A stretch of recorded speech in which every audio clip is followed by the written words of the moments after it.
All right, hello guys. Here's a very simple question. Is your family entitled to your success? The answer is simple. No, your family is not entitled to your success. But now let us create um, some components and segments that tribute to this story that I'm trying to portray here.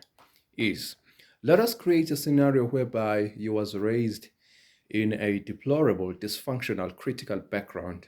Maybe things like you were living in an informal settlement, or you was just living in rural areas with less resources, raised by poor parents. And then here comes a point whereby now you've grown enough, you are old enough, you chasing after your career. Probably you just like to be a singer, right?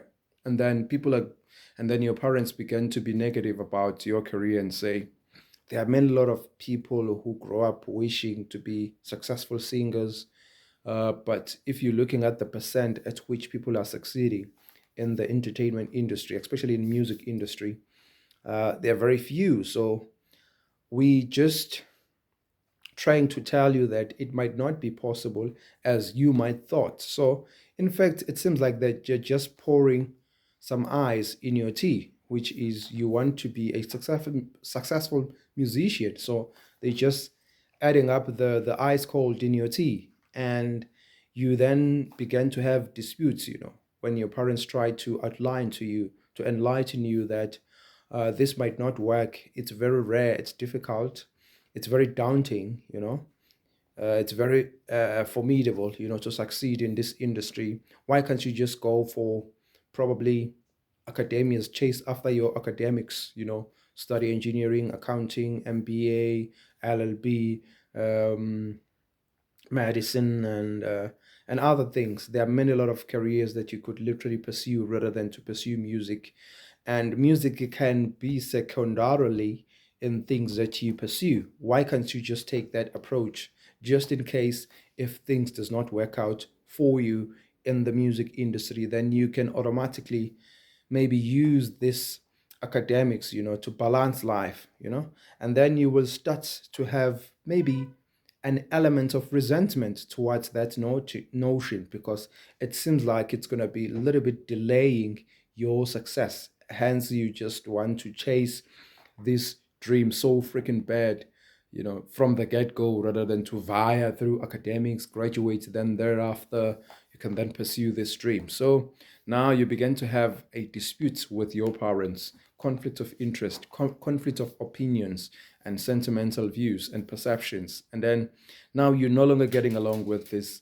parents, and they seem that, and as time progresses, then you find out that it seems like they little bit or just intrinsically aloof themselves or isolate themselves from being uh, a positive factor or an activist, or a catalyst in this dream of yours.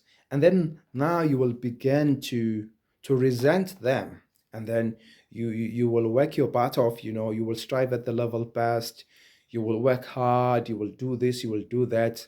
They are just isolating themselves from this because they don't want you to do this.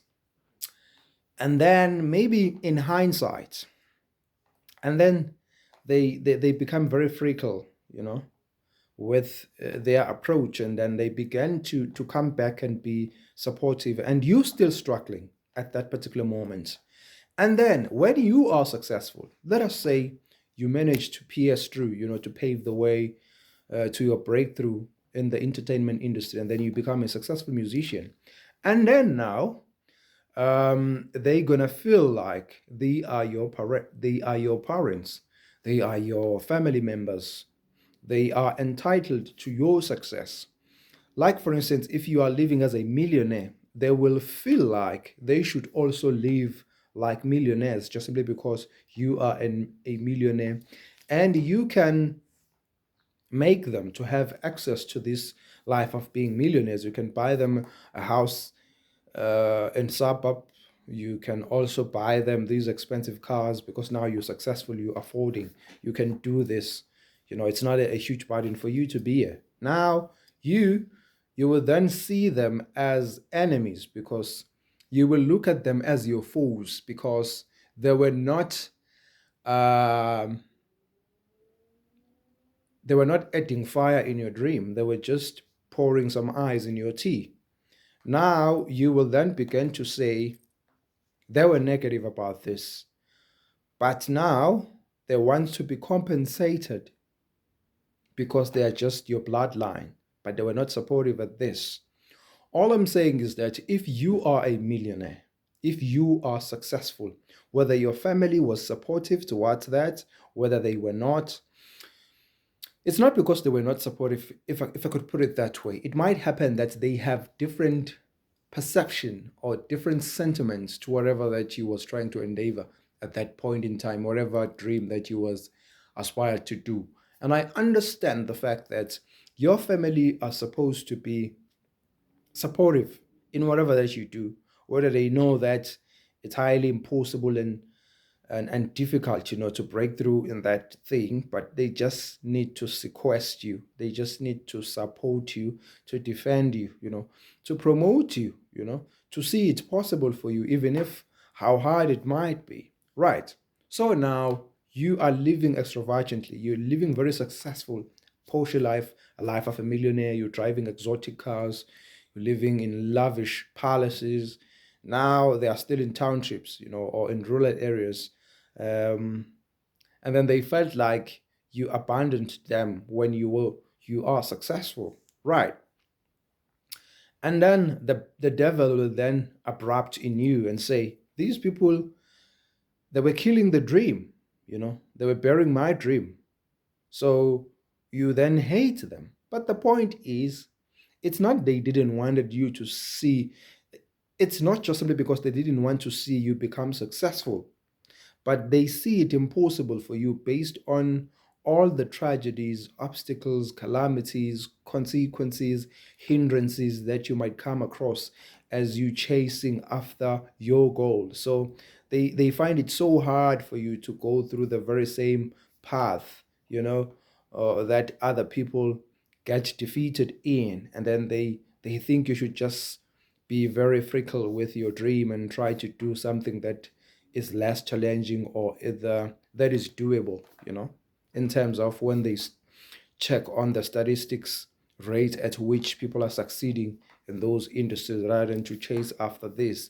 Just simply because your dream is different, it just doesn't mean that you are on the wrong path. Even if people can intrinsically try to rebuke you, or maybe to change your paradigm in terms of how you should see that thing, it literally doesn't mean that they were not supportive. So your family, you should, if you are affording, whether they helped you, whether they were positive about your dream, whether they were negative about it, but at some point, somewhere, somehow, you need to help them. If it takes, if you afford to make them to live like millionaires like you have to do that. You have to buy them a huge house, big palace. You have to buy them cars, expensive cars, and even further maintain those cars as long as you afford, as long as it's not a huge burden for you to be, because you are a millionaire. I think at some point, somewhere, somehow, they also deserve to live that life, even though I still stand with audacity to say they are not entitled to your success. But it doesn't look okay when you have all of these exotic cars, palaces, and your family are far behind in terms of how they live. Their lives has not improved, but you afford to improve their lives. So it is patently absurd and grossly unfair. I don't think it's daunting, to lengthen your hand to them and try to uplift them, and rather than to hold, it's like holding a grudge that they were not supportive, they were not catalyst in this dream that you was in pursuit of. Therefore you hate them for that, because they were burying your dream alive.